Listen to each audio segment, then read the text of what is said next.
देखिए, विंटर की आमद जब होती है तो हम देखते हैं कि हमारे जो चेस्ट इन्फेक्शंस हैं उनमें इजाफा हो जाता है। जो हमारे ऑलरेडी चेस्ट के मरीज जो होते हैं, जो एज़मा होते हैं, सीओपीडी होते हैं या क्रॉनिक ब्रोंकाइटिस में मुब्तला होते हैं, उनके सिम्टम्स में इजाफा होता है। तो ज़रूरत यही है कि जो ऑलरेडी एग्जिस्टिंग पेशेंट्स होते हैं हमारे, उनको अपना एनुअल चेकअप पहले कराना चाहिए before the onset of winter, ताकि उनके ट्रीटमेंट में थोड़ा सा रद्द-बदल हो जाए, ताकि वो विंटर में सेफ़ रहे। और जो प्रिकॉशनरी मेजर्स हैं वो डॉक्टर साहिबान उनको समझाएंगे।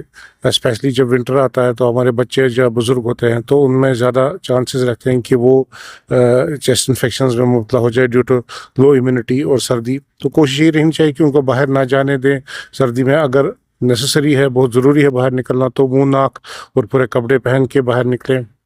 और बाकी भी जो हाई रिस्क पेशेंट्स होते हैं, वो जो हमारा इन्फ्लुएंजा वैक्सीन आता है before the onset of winter, वो लगाएं। वो भी अच्छी खासी सेफ्टी देता है अगेंस्ट कॉमन इन्फ्लुएंजा इन्फेक्शंस। तो अगर और सबसे ज़्यादा ज़रूरी ये है कि हम देखते हैं कि विंटर में हम अपना जो वाटर इनटेक जो है वो बहुत कम कर देते हैं।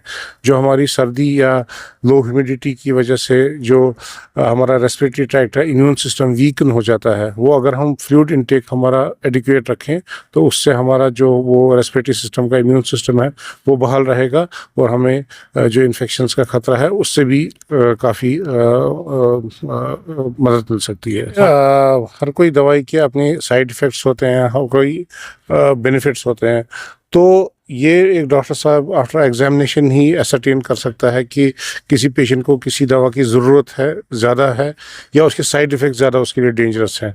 देखिए, नॉर्मली अगर बच्चों की हम बात करें तो जो स्पेशली जो नौनिहाल होते हैं तो उनमें यूजुअली जो एंटीहिस्टामिनिक्स या बाकी ये डिकंजेस्टेंट्स हैं वो एब्सोल्युटली सेफ़ नहीं होते हैं। तो उसमें हम तभी देते हैं जब हमें पूरा असरटेन होता है कि नहीं, इसके बेनिफिट्स ज़्यादा हैं बनिस्बत के साइड इफ़ेक्ट्स के।